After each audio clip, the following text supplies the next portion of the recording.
my name is Anthony Lucatelli. I work in the Business Sciences Department of the Benjamin L. Oaks Central Library as a librarian one. Today is our second ever Repair Cafe. Repair Cafe is a once every 2 months program where you can bring in one item to get repaired for free by our team of incredible volunteers. We are fixing bikes, mending clothes, repairing small electronics and appliances, and this time we're even doing some jewelry repair and computer repair. For our second ever Repair Cafe, we had more than double the turnout of the first one, and unfortunately we had to turn some people away because our lists filled up so quickly. So hopefully next time we have more capacity and can see more people and fix more things. I would say we probably had 300 people come through, and we've repaired at least 100 items and had 33 volunteers. We saved 500 pounds of trash from the landfill. It was a very successful day, and I couldn't be happier. We had people fixing things all the way up until the closing of the library today. The Repair Cafe is important to me, and it's important to everybody who had their things fixed. It was important to everybody who came and was able to fix things for people. There is such a joy in being able to find a problem, find a solution, and have somebody walk out of here smiling. And we had so many people walk out of here smiling. The Repair Cafe saves trash from the landfill. Like I said, we saved 500 pounds of trash from the landfill. One of our volunteers said that's as much weight as a Siberian tiger. It also saves people money because you pay good money for that air fryer. No sense in tossing it and buying a new one if you can just get it fixed. And a lot of things can be fixed that you might not think can be fixed, or at least be fixed really easily. Repairs at a repair shop could be hundreds of dollars, maybe more than you paid for the item in the first place. Finding a tailor that's going to be able to fix your clothes for you is increasingly difficult these days. When all you need is a small tune-up for your bike or have a ring glued back together, coming to something like this is a great opportunity. But it also sort of teaches people that things are fixable, right? One of the things I love about this program is that the person having their item fixed sits down right in front of the person doing the fixing, and they learn something. Everybody who walked out of here learned something about what was wrong with their item, how they might fix it in the future, and maybe they take that information and they can use it again in the future. And the other thing is, a lot of these things are old lamps. They were your grandma's lamp, right? Or it was your mom's sweater. Some of these items have a lot of intrinsic and emotional value to them, and being able to hold on to those, continue to enjoy them, is just really important. We fixed children's bicycles, sewed up somebody's doll. So everybody can really benefit from having a handy person around that they can rely on. Somebody's Christmas story leg with fishnets lamp got fixed. That was pretty fun. A little girl had her doll fixed, and she was so excited as soon as she got it back, she threw it into the air and it went right over my head. A kid rode their bicycle out the door. You gotta test if it works.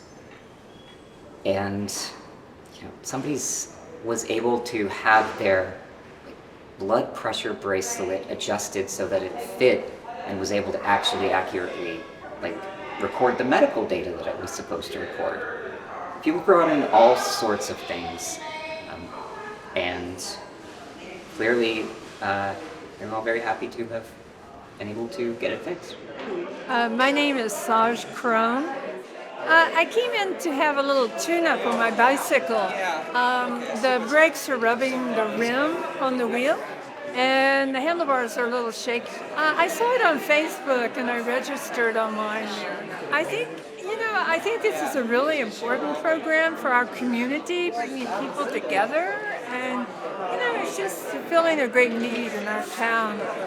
It does help reduce waste because repair and reuse. There's so much built-in obsolescence with products, and so we really need to think about repair more frequently, reuse. I'm a recycler. My name is Dawn Mundy. I happened to be on the website and saw that you had this repair, which I think is an awesome idea because you have so many great things and you don't know how to repair them and you don't know who to take it to. So I had to have this little lamp and it was perfect time. It got fixed. Eventually, I just thrown it away. I mean, it's kind of has sentimental value. So I was probably gonna, because it's not really, it didn't cost a lot, but it means a lot, and so it's nice to find somewhere to like get it fixed and not have to. And I mean, it's unfortunate that a lot of things can't get repaired because they make repairing difficult, and then some people like I said, you don't know where to take it. You can't have the expertise to help with something like that, or it ends up being more expensive than the items worth, and like again, they design a lot of products to make it more not accessible. So this was an awesome idea. I feel great about being here, and I'm glad you guys are here. We had a team of incredible volunteers. A lot of these were volunteers that came for our first Repair Cafe and were excited to come back. We had a field technician for Community Coffee who brewed coffee and tea themselves and brought it in for everybody. They came back. They were the last one to leave. They were so invested in fixing the sewing machine. The library was closing 30 minutes after the event ended. They were still in there, hunched over the light, trying to get something fixed, and it did.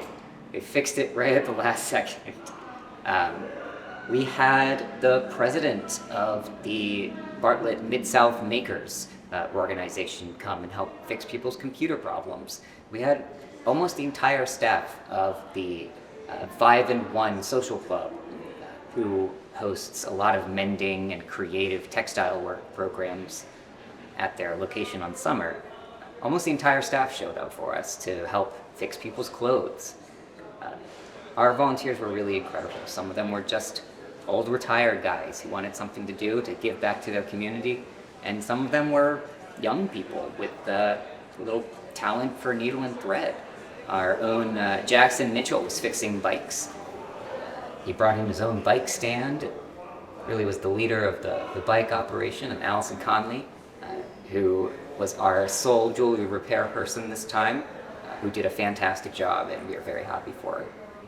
I think that a lot of these people have these skills, and whether it's because they're retired and they don't have the ability to flex these skills they've built over their entire careers anymore, just something for a challenge, something to get out of the house and give back.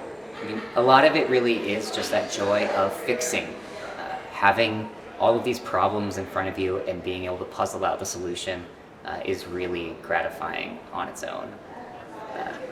We just have a lot of wonderful community-minded people who want to volunteer their time and give back to their neighbors. So far we've been doing them every other month.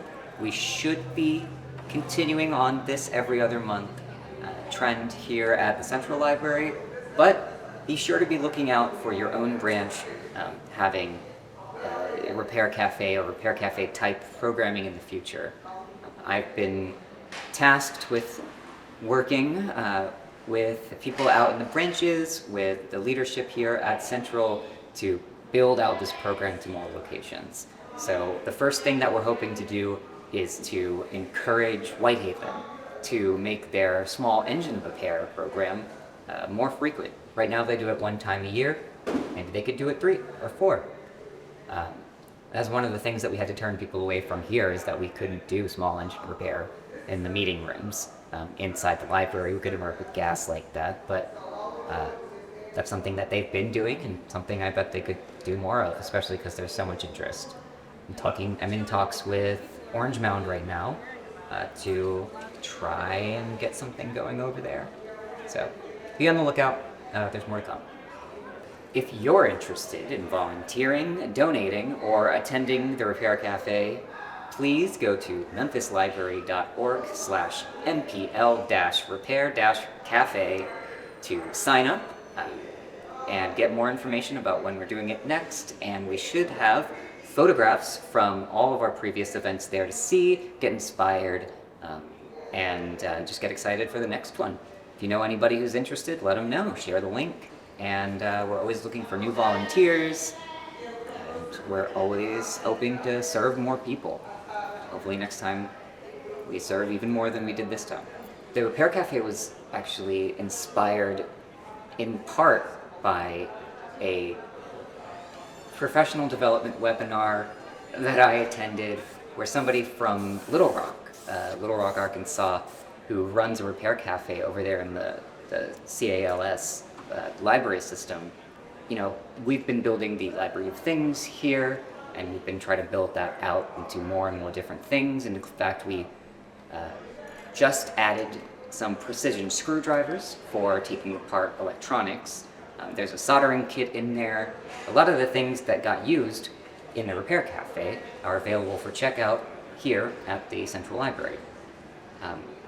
And I was so inspired by this person and these programs that they were doing, these repair cafes. So I put that in my back pocket. And then the hurricanes hit. And there was a repair cafe in Asheville that was going out. They built this community of fixers and these people who wanted to give back. And they were helping fix people's chainsaws to get them back out, clearing debris, making the roads accessible again, and just coming together as a community after the hurricane. And that really is what set this off and made us really want to make this a reality. In fact, that same person from Central Arkansas Library, from Little Rock, she made the drive Sunday morning and showed up and volunteered with us and was in there helping fix people's clothes all day, which was really awesome. It's like meeting a hero.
So everything is Memphis.